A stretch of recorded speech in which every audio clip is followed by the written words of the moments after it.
much. If you Googled Ravindra Mohabeer, what would you find?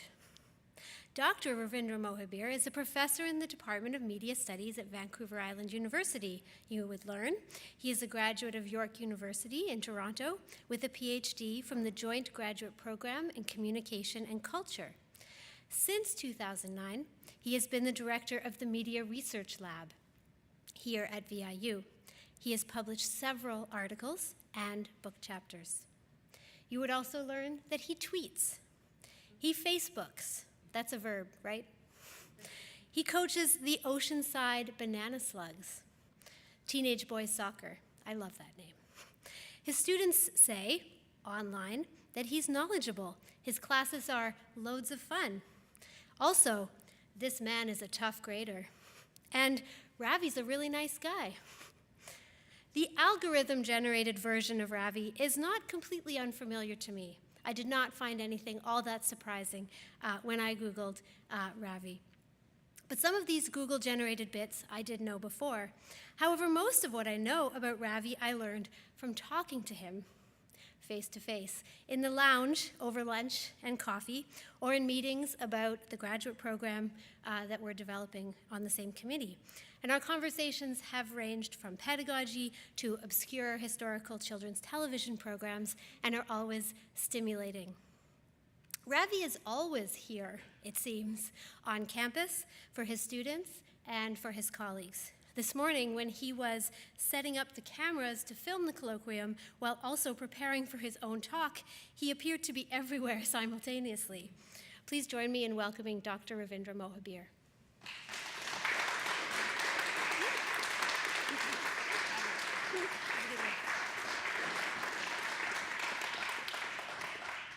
Well, thank you, everyone, and thank you, Catherine, in particular, for that introduction. Remember what she did. She Googled me, and we'll talk about that later, because, yes? Probably. Maddie, can you turn up the sound a little? Thank you. Yeah, it is very directional. Are we good now? Are we good? Okay.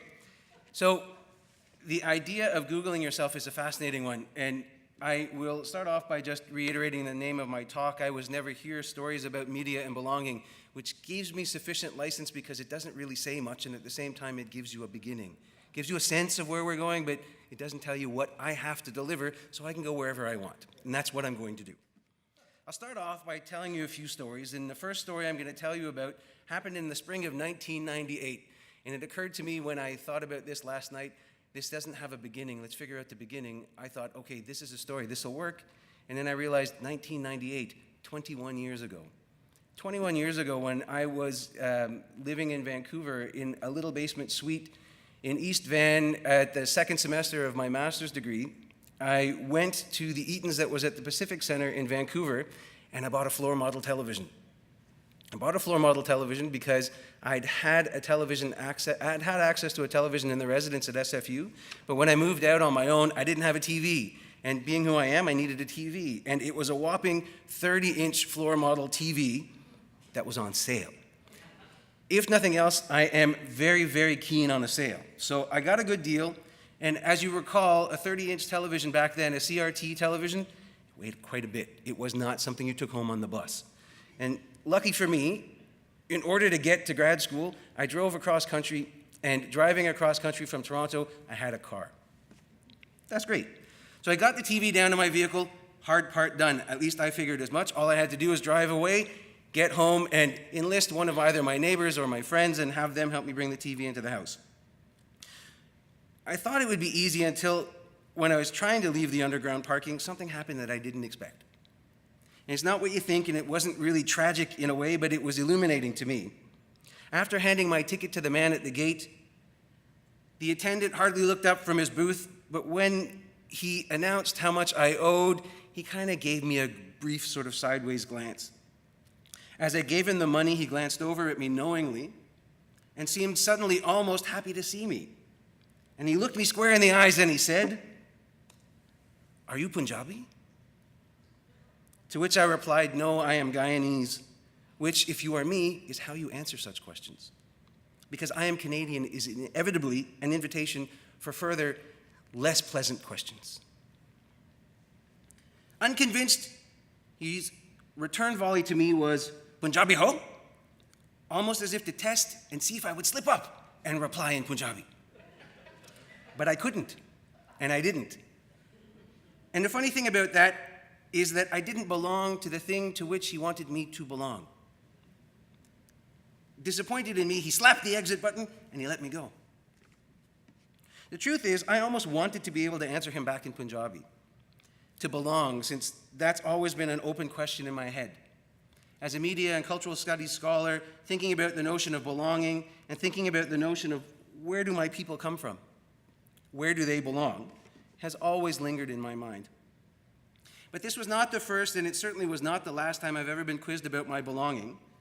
It happened again twice that same summer, once at a gas station owned by a Korean family right at the edge of Alberta, a second time again in Moose Bend, Saskatchewan, where if one recalls ever driving across country, you have to stop in Saskatchewan for the night. If you've never lived in Saskatchewan, why wouldn't you?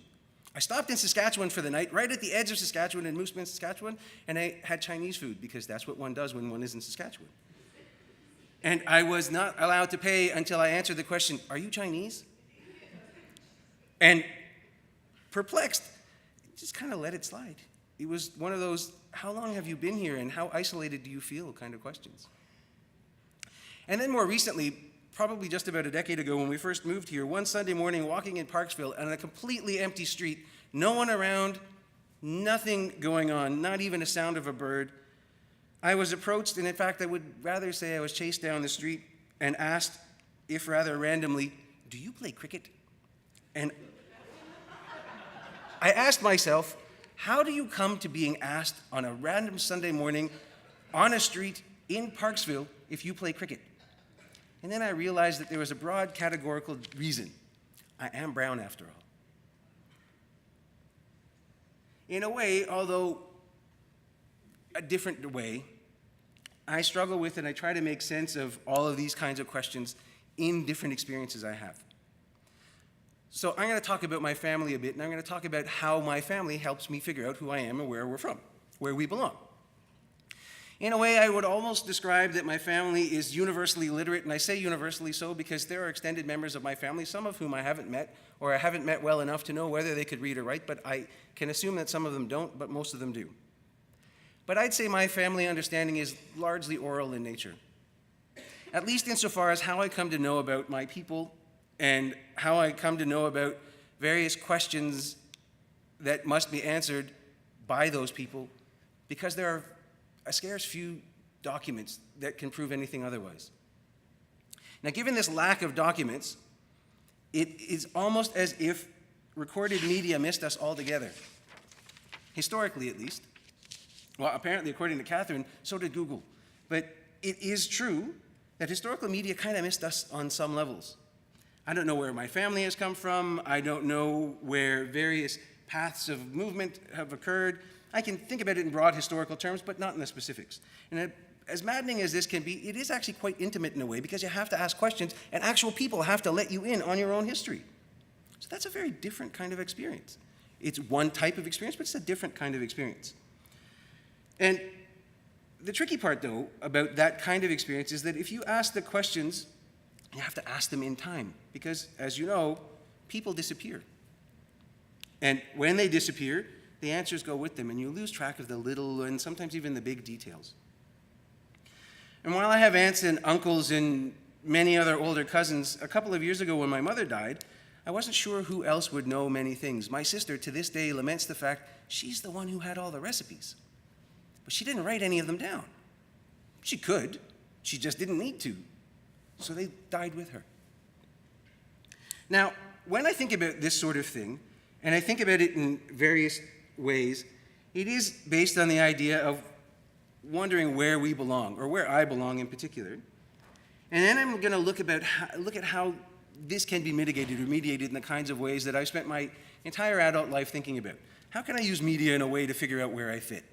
And more importantly, how have I already done so, whether I was paying attention to it or not? Lucky for us today. So I've had a conversation with Roz and with Sheila, who are both instrumental in the Arts and Humanities department. And both of them have spoken about the fact that Sheila, who makes much of her English heritage, is less English than Roz. And in many ways, it's a badge of great dishonor for her. And they know that Sheila is much less English than Roz because Ancestry DNA told them so. So it's true. I mean, it's real. It's not true, it's real. And what's funny about that is that we are all lucky that way. We can all access such services. We can all mediate our sense of belonging or negate that lack of having had somebody been able to tell us. Yet if you look at a DNA map as a space of representation, which all media are, spaces of representation, a reproduction, a reconsideration, a redeployment of information in one different form, a form of media that represents a story of belonging, and you look at the brightly colored as opposed to the amorphous blobs.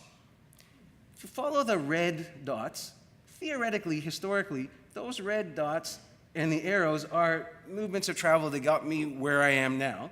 But then there's this other red dot that's in those colored dots, which is probably partly where my mind was at various points in time. I'll tell you how in a minute. But what I will tell you about this map is that Ancestry DNA and the Ancestry DNA map, the largest such enterprise in the world that mediates a particular kind of belonging, tells me that the places from which I hail have not provided enough information and do not have a story of belonging to be told. So maybe I really was never here.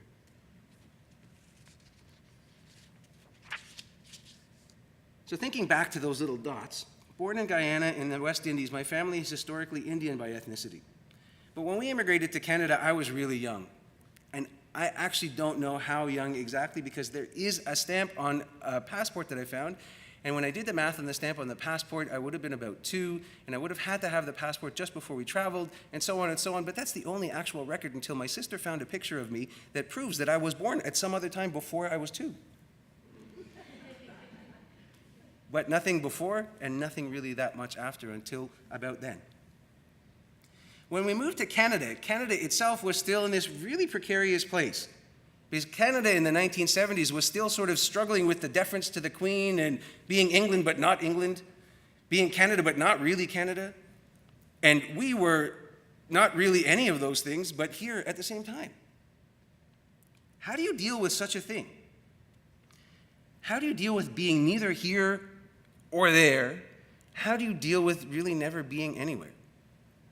Never really quite fitting in or belonging or ever really wanting to know. I often use a colloquial phrase that I call, how do you deal with being a bastard of history where you don't really have a home? And in a way, keeping in mind that this talk is about media and belonging, the question of Canada is how I would put it. I always argue in my first year Introduction to Communication and Media Studies courses is a prime example of the links of belonging in media, or more broadly speaking, the home of media acts of communication. I remind my students that Canada as a nation, as with most nations like Canada, can only exist through intentional acts of communication and communications, both the messages and the means through which those messages are distributed.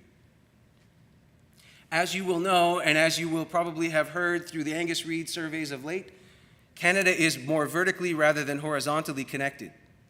We are more likely to have an affinity with somebody who's perhaps right next to us, but more likely just below. So we're more Cascadian than we are Canadian. People in Alberta are more likely to be affinal with people from Saskatchewan and less so with people from other places. It's not simply a matter of you don't get me. It's not simply a matter of you're far away. It's we actually live in different sorts of places. So how can we all be Canadian? I will play a little clip for you. You can sing along if you like, but it shows sort of this history as it goes through. I know this place is where I am. No other place is better. No matter where I know I am. Proud to be Canadian.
That, of course, is both magnificent and somewhat frightening in the way that a company now owned by an American major transnational brewery has told us what we belong, where we belong, and what it means. And while you may know all of these messages and may have seen them, and indeed you have more than likely once perpetuated their existence, you have to wonder why. And indeed, you have to wonder how, on some levels, those have become ingrained in your mind. Over the last number of years, I've asked students colloquially, Tim won't like this, but I've asked students colloquially, do you watch hockey? And about year over year, about one more student says no, to the point that now it's usually in a class of 34, maybe one or two students who say, yeah, I watch hockey.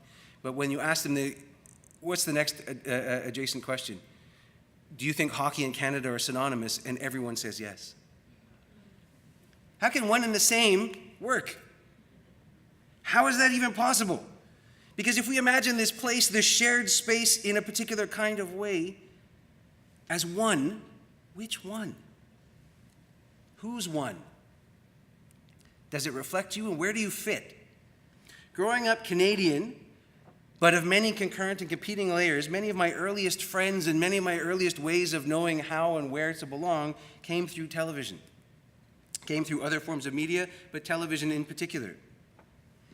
And it left me to struggle on a regular and constant and recurring basis in the way that we all do at various points in time and in our own various ways with how we fit into either Project Canada or Project Society today, wherever you happen to be. How do these various forms of media and acts of mediation involve you in ways of making sense of the world? The struggle to see myself, of course, is not unique to me or to my people. It is, however, increasingly important to recognize that the role of media, traditional and digital, help us negotiate where we fit and how we encounter most of the rest of the world. If you believe the German media scholar Niklas Luhmann, who in the 90s, and though this says mass media, which today is something that's hard to explain to students because they don't understand the concept of mass media. They do understand the notion of media, but the notion of the mass has kind of escaped them. But Niklas Luhmann, writing in the late 90s, argued that almost everything we know of the world today we know through media in one way or another, which begs the important next question, what exactly are media? And we think about media in a variety of different ways, but anything that stands between you and your experience of the world. Everything from the bare simplicity of language to something as complex as a highly technological and sophisticated tool. All of those things stand in between at one point or another, and we only know the world through some form of mediation. And as a result of that, I don't think it's that media tell us what to think or even how to think. As Walter Lippmann argues, they do tell us what to think about, but they don't tell us how to think about it and what to think specifically. But in an increasingly complex world where media regularly help us negotiate and navigate more and more and more and more information by the day, incrementally those little bits of information present a picture of how the world functions and where we belong within it. Looking for the notion of media as a way of connecting, Catherine likes circles, so I put the circles here. If we look at the notion of media and how media provides us with opportunities to connect, we're not necessarily looking to connect with everyone. We're just trying to find a way, find a connection with someone, negotiate the complexity to find our own little route through it. And yet we tend to still think about media as things we turn on and things we turn off. And in so doing, we tend to forget the fact that media are much more penetrative than that, and they transcend their object value by entering into a realm that's much deeper and integrated into our conceptual imagination. But if you don't believe me, let me tell you another story. A story that perhaps you all know in your own way. And unfortunately, Sheila's not here because she would enjoy this the most. Last year, in January, when I went to Toronto for the year work portion of the rites of passage that is afforded to a Hindu who has died for my mother, my mind was, of course, divided. I was staying with my sister, and I found myself between memories of childhood and other family times, reminiscing over photographs, engaging with family conversations, and paying attention to things that I didn't remember firsthand, but that I know I'd seen over and over and over again, so they must have been real. My thoughts also drifted on the fact that, here I am staying at my sister's place. My sister happens to live right across the road from the high school I went to, but that she didn't go to, and that this was a place that I was really quite familiar with, but really she was only becoming familiar with, but we couldn't really share together because she didn't have the same kind of memories that I did. She didn't know that that store used to be something else, and this is what people used to do in those corners. She didn't know any of that, but I did. And yet, I didn't live there. I didn't belong there. But I did kind of, but not really. Okay, here's where I get stuck. What happened was, while I was sitting there dealing with that, as Tim described, meta-narrative of making a phone call to my wife in Parksville, while standing in a place where I was comfortable and felt at home, I was calling her at home, our home, someplace else. So my mind was kind of divided. This will become important again later on. But the funny part of the story happened in the fact that I couldn't stay cooped up in an apartment, so I went downstairs and I was standing out front. As I was standing out front, it was freezing. I was bundled and sort of huddled as close to the building as possible, sort of leeching the heat. And as I was there, this very distinguished-looking, slightly older woman walked past me. And as she walked past me, I remarked on the fact that she was put together, rather done up, in a way that you don't really have to do when you live on the island. As you might know, there are very few places to wear fancy clothes. So I noticed that, and while it was a nice momentary distraction, it wasn't really particularly noteworthy or remarkable until she walked right into the glass door. It was awesomely funny. And when she walked right into the glass door, I know it was awesomely funny because inside I was laughing, but I didn't start to laugh outside until she laughed too. How could she walk into a glass door? Except I realized she wasn't talking to herself, she was talking to the phone. Or probably to somebody on the other end of the phone. Now, thinking about that, and thinking about the fact that she picked up her phone, dusted it off, and continued on in stride, giggling to herself, the pinnacle of playing it off, as you might say, I was reluctant to tell my wife what had just happened. And the reason I was reluctant to tell her was not because you probably wouldn't have thought it was funny too, because don't fool yourself. You're not above that. You probably all would have thought it was funny if she laughed too, and she did. But she walked into the door, and I think to myself, if I tell my wife, what is her response going to be? And I'm pretty sure my wife is going to retell that age-old adage of you can't be here and home at the same time, but at the same time, you can't necessarily be in two places at once, and if you're on your phone, you're not here. Or put differently, media will be the death of us all.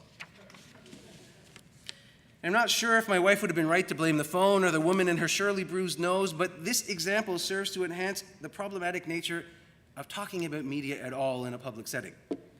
And that problematic nature is that academically, talking about media is necessarily trying to unsettle your sense of what media are, how media work, who media impact. Because let's face it, we're willing to believe somebody who is a physicist when they say that this thing that you can't understand and cannot see works this way. But we have a harder time telling people the things that you can see and you can know, you may not be an expert in. I'm not asking you to reject or accept anything I'm telling you, not in the least. Indeed, what I am going to do instead is ask you to consider, in one way or another, how your experiences of media may or may not fit into this notion of belonging in your own way. That's all I'm going to ask you to do. I think that's fair. I don't think it's reasonable to ask you to reject anything. In fact, I never ask my students to reject anything. All I ask them to do is ask a few more questions. That's all I'm going to ask you to do as well. So one of the questions that I'm going to ask you to engage in is to think about how that woman walked into the door. We think about how that woman walked into the door, we can think about that in a few different ways. We can think about it spatially. Spatially, she should have seen the door, except the fact it was glass and so on. So the glass is designed to not be seen. You see through the glass. It mediates our vision of the world. It mediates our experience of the world. It makes us not cold because it's there, but it allows us to still be there at the same time. It allows us to belong, but at the same time be once removed. Not entirely unlike a television set. But it does so in a way that is spatial, but is also ephemeral. It's in your head. And if we think about what that means and how that works, it works in a way that requires us to constantly negotiate this distinction between space and place. We can think about space as a physical thing. And if we think about space as a physical thing, what happens in a physical space can be lots of different things. We can think about spaces differently. As you can see by the magnificent painting, there's a play that goes on here. There have been talks. Robin has had films projected in here. There's lots of stuff that goes on. You can have a debate. You can have all sorts of stuff. What this place is not indicated exclusively by the space, although the space gives you some clues. But if you have an empty room, and you walk into an empty room and somebody says, lofts, and somebody else says, office, what is it? Well, it's none of those things and all of those things at the same time. But when it becomes a place because we actively start to think about it in a particular way. And ultimately, we start to feel about it in that particular way. And thinking about that distinction, we end up in this discussion of how media are both spaces and places. Media are physical things. There are things that we can touch. There are things that provide us with opportunities to engage in the world in a way that is partly physical, but largely is ephemeral. It's in our minds. That's how we think about things. And what is belonging if not a thought that translates itself into a feeling? So we think about it in those terms, and we look back to the 1980s. In the 1980s, a student of McLuhan's by the name of Joshua Merowitz described what he thought about television in terms of its dispossessive qualities. Television allows us to be dispossessed from the spaces in which we find ourselves, and instead it encourages us to be somewhere else and to be someone else. If you find yourself engrossed in television, or in fact, if you on the way out today try to make plans and find yourself engrossed in your phone, ask yourself whether or not you've actually seen the phone. Or do you just see through it to the place that it provides? It's a fascinating but simple thing. Something that you can make sense of in a different sort of way as well, especially if because we're on a university campus, you walk away from here today, and when you walk away, you see somebody wearing headphones. As they wear headphones walking down the campus walk, you think to yourself, are they in the same place as me? They're in the same space as me. They might be walking parallel. They might be going to the same thing, but the soundtrack of their life may be so much more fun than mine. You ever see people dancing when they walk down the street? Because when you see people dancing when they walk down the street and you're not, is it that the space that you're in is different than the space that they're in? And if your answer is no, but maybe, the but maybe is that mediation of that space and transforming it into a different kind of place for them. That, I think, is a really interesting sort of deal, because what it allows us to do is imagine the idea that media provide us not with a sense of where we are, but it also provides us with a window of where we ought to be if where we are isn't good enough or isn't quite suited to where we want to be. So we use things like headphones to customize the soundtracks of our lives, or social media in the sense that all media are social, but social media in the sense that we know about digital practices that are described as social media, and how we think about how we produce and edit and control us as a message that is engaged in the idea of trying to find other people who produce and present those same kind of messages, to collect people who are like us so that we can belong. But in the act of collecting, we also engage in the act of not collecting, separating. I'm thinking about that notion of not collecting and that act of grooming ourselves to be more fit to the collection. We forget sometimes that is the constant negotiation of media and belonging. It is the consummate self-grooming practice of trying to be someone who belongs. We think about it in those senses. We can think more about our connections in the digital and other mediated ways, and think more about the importance about thinking about them as our shifting forms of presence link back to how our use of media grows in significance by the day, and not always by our choice. When we look at those kinds of things, it's important for us to recognize that this is not something that is limited to the digital realm, or to social media more precisely. In fact, it is not uncommon to think about any media experience we have as an actual experience, not of media, but of the world. Indeed, if you've been somewhere, it's very different than if you've seen somewhere. But when we think about being and seeing as one and the same, then we get stuck in this place of how media provide us with a sense of place and a sense of belonging. Now, if we look at it in those terms, perhaps to make it more concrete, I might ask you to imagine in your mind, if you've never been to New York City physically, if you've been to New York City in another way. Being in New York City is something that I've done twice. And in going the 2 times, I knew where I was going. And I knew what I was going to do. And I knew how I was going to do it. And I knew what it was going to be. And it was. And more, but it was. And that's fascinating in a way. How can we be somewhere and belong somewhere else without ever having been there? To me, this means that there's a particular kind of importance placed on media and presence and media and belonging, because media often provide us our first gateway into presence and belonging. So, as a promise I made to my daughter, I told her I would tell you a story about her experience of that same sort of thing.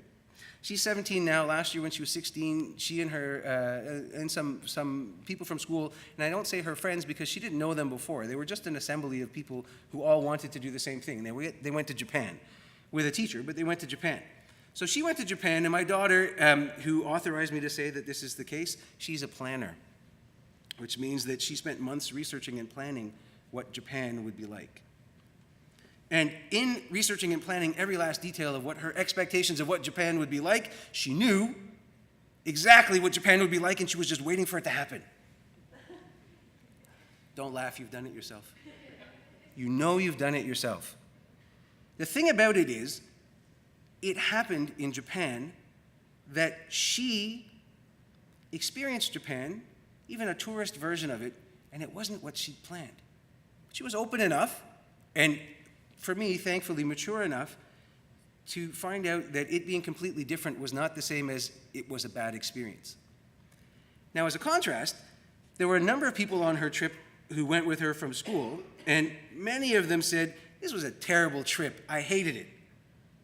And of the many kids who said that, it was that they lost the nuance that they could be there, and it could be itself, but not the Japan that they'd expected. So what happened for them was that it wasn't the Japan that they were expecting, because it wasn't the Japan of anime, that first exposure that they had to Japan, and the reason they wanted to go. There was only media Japan, there was not actual Japan. That was fascinating to me in a way. It was fascinating to me in the sense that Sherry Turkle describes as this moment where we get to expect more from or more through technologies.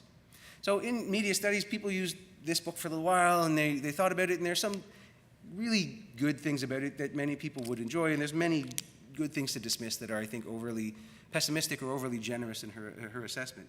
But one thing she does ask, which is a good key sub-question, why do we expect more from technologies to provide us with things and less from ourselves? How come we don't want to experience something that isn't already pre-digested and pre-presented to us? That, I think, is an interesting question. It is an interesting question because if we go back to what Catherine's example was from earlier, we think about how we come to find information in the first place. In an increasingly digital world, how we come to use particular kinds of recurring tools, things like Google. If we use a tool like Google to find information, we're looking at the things that other people have broadcast or put out there. And then we situate ourselves within the framework of needing to find this information. In 2011, Eli Preisler, in his discussion of filter bubbles, explained how this has provided us with the opportunity to have many little tiny experiences. But we each have our own little tiny experiences, and we each have our own little tiny things that we observe and that we look for. But we find out over the course of time that we craft the conditions of the things we find. We don't find the things that are there. We find the things that are there that are meant for us. So over the course of time and through Google and through various forms of algorithms, we might find the things we're looking for, and somebody else might find the things that they're looking for. And over the course of time, if you happen to be looking for music, and the music you're interested in happens to tell you a little bit about the music industry, you're going to find out about that particular aspect. Or put differently, you might know a lot about country music, and somebody else might know about electronic dance, but you might not know that either of those exist, because you live in your own little world. We all live in our own little worlds. We live in our own little worlds, facilitated greatly by various kinds of media interactions, or various kinds of belonging to mediated interactions facilitated through different kinds of algorithms, facilitated through different kinds of practices of accumulating and connecting with other people of like-minded interests. But what do we have in the part that overlaps? That's a really troubling one, and one that I find a little bit more likely to lean to the need to find an analog description. There are very few things that we find that overlap. We figure out how to shop, and we figure out how to talk about cats. Because, let's face it, cats, not dogs, rule the internet. And I say this because it was a treatise that was debated hotly at the Association of Internet Researchers International Conference 3 or 4 years ago, and they determined after 5 days of debate, cats, not dogs, rule the internet. But you know why cats and not dogs rule the internet? Because cats are easier to universally agree for us to all belong to the agreement that cats are cute and fuzzy. Dogs are much more variable. That's a funny thing if you think about it. We only have things in common that are so generic and so stripped of being unique. How can we belong to an everything and a nothing at the same time? Okay, so let me tell you a more analog story that might help figure out a different kind of reason that we can make sense of stuff. And I'll tell you this story, and I have this up in the background so that you don't look at me while I'm telling you the story, but mostly so that you can get a sense of the mood, where the story comes from. It happened to me when I first came here to interview for this job, and I call this part of the story the cabbie, the dean, and the curious question. 2 curious questions. And it wasn't this dean, it was a previous dean. It was actually 2 deans removed. If you've ever taken the plane from Vancouver to Nanaimo, you know that the 13-minute flight across the strait of Georgia might as well be 2 days by telephone, how different it is in terms of culture and lifestyle. You can recognize those distinctions. When I first flew here to interview for my job almost a decade ago, landing at the YCD airport just outside Nanaimo, I flagged a cab. And he was sitting there waiting for one of the few people who might need a cab from one of the few flights that happened to be there in a day. So not really a boon of industry. The cabbie, who my friend Sarah Sharma might describe as a no person who occupies a non-place, not because of his personhood, but because he lives in transit, places that we can't really quite tangibly connect to. He is somebody we can appreciate the presence of, but we don't really register as being real. Yet I recall him being a middle-aged Greek man, friendly and forthcoming, and I recall that because it's important. I recall that because he asked why I was visiting the island, and when I told him, he was all too happy to share his thoughts about living here. Being Greek, he said, living on an island comes naturally. Feeling the chaos and squeezed out of the housing market in Vancouver, of course we came here. Who wouldn't come to a place like this? It's beautiful. And what was interesting about that, I asked him what it was like to live here, to which he answered in a much more quizzical kind of way. And he said he really enjoyed how easy it was to walk on the ferry and have his family pick him up in Vancouver, saving him the cost of having to drive on, which meant that he necessarily had his mind always already divided in terms of where he belonged and what this place could be. His answer to my second question, who lives here, was equally poetic and a little bit more illuminating. What he said was, there's a lot of old people and a whole bunch of kids who aren't quite old enough to leave. Aha! That one made more sense to me, because the next day at my interview, it was somewhat reiterated, or restated at the very least, by the dean, who asked, what do you think it'll be like to live here? I know that was a pre-scripted question, and I know exactly what the intention of it was, but I had to answer, well, what do you mean by here? And he said, on the West Coast and in Nanaimo, after living in a big city, anywhere but here. And my answer to his question was really, to me, less important than what his question told me about living on Vancouver Island. In retrospect, it is a different kind of place than I had imagined. It is a different kind of place than I had imagined after having lived in Vancouver, which, to be sure, most of my family probably still thinks we live in Vancouver.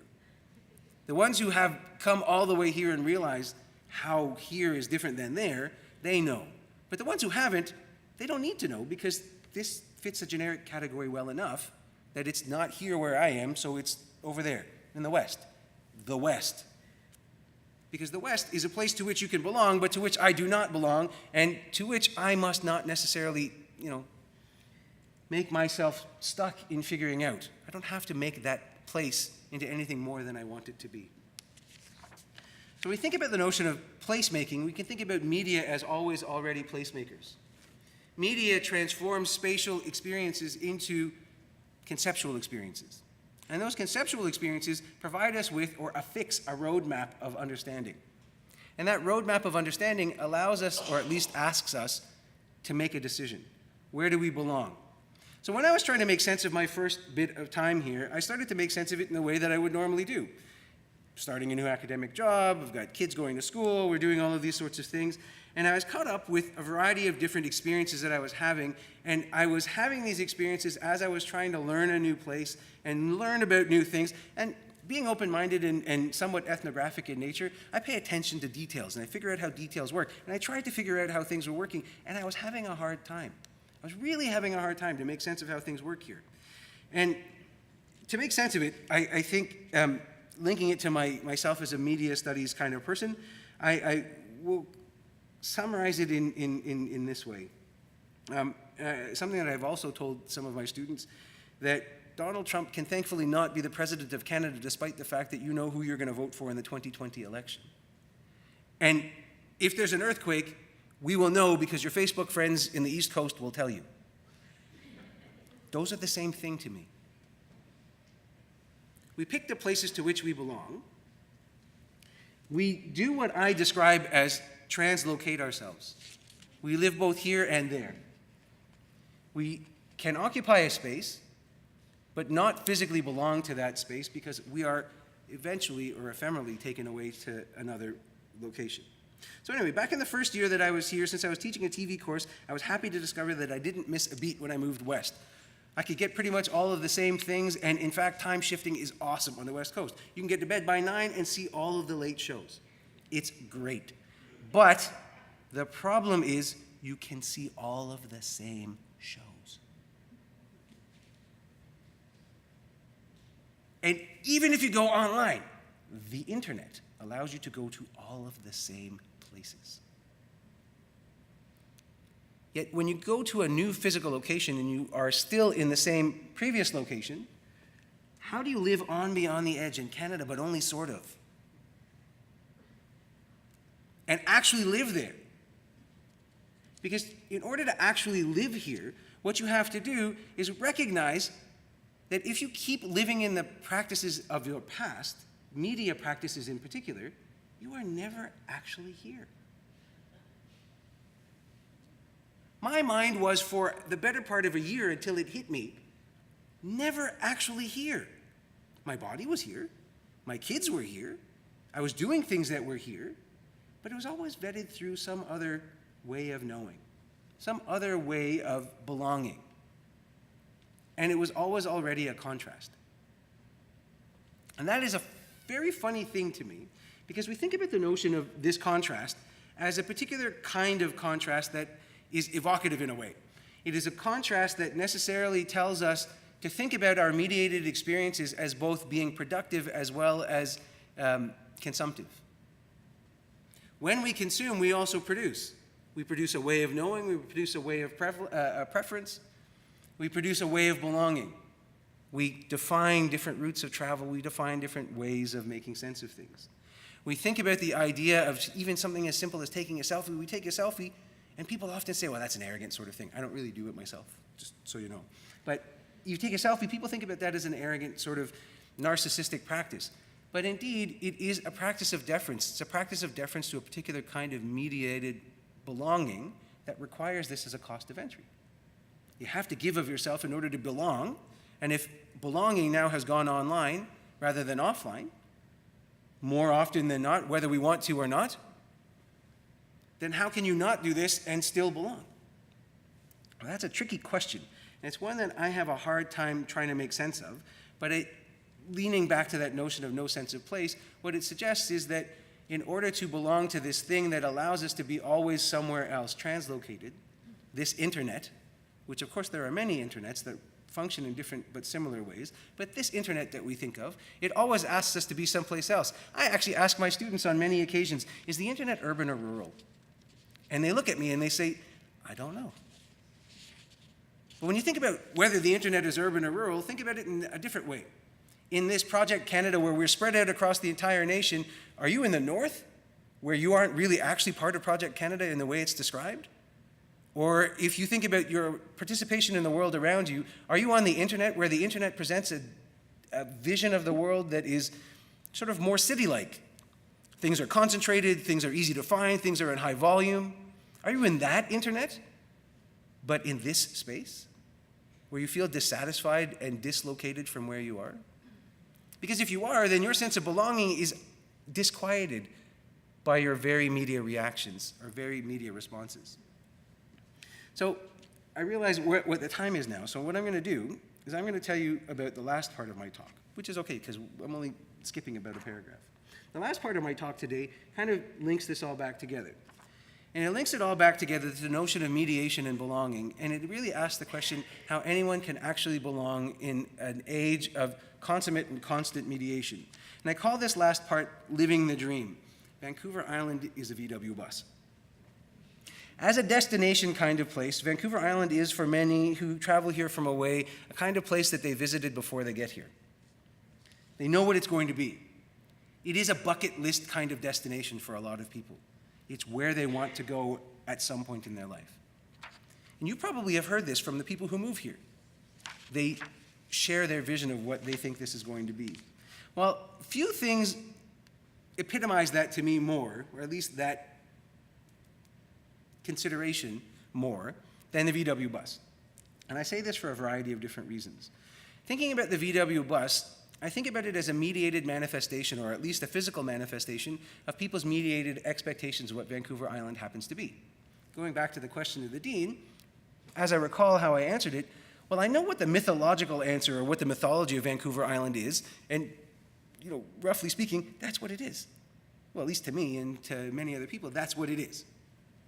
There is something that we embody in that same sort of way. We kind of feel that way.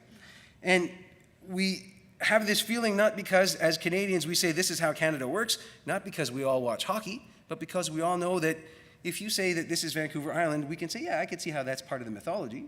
Just like I can say, yeah, hockey is Canada, even if it's not me. So given that that's the case, I think about the idea of how this sort of thing, this material object, mediates our space.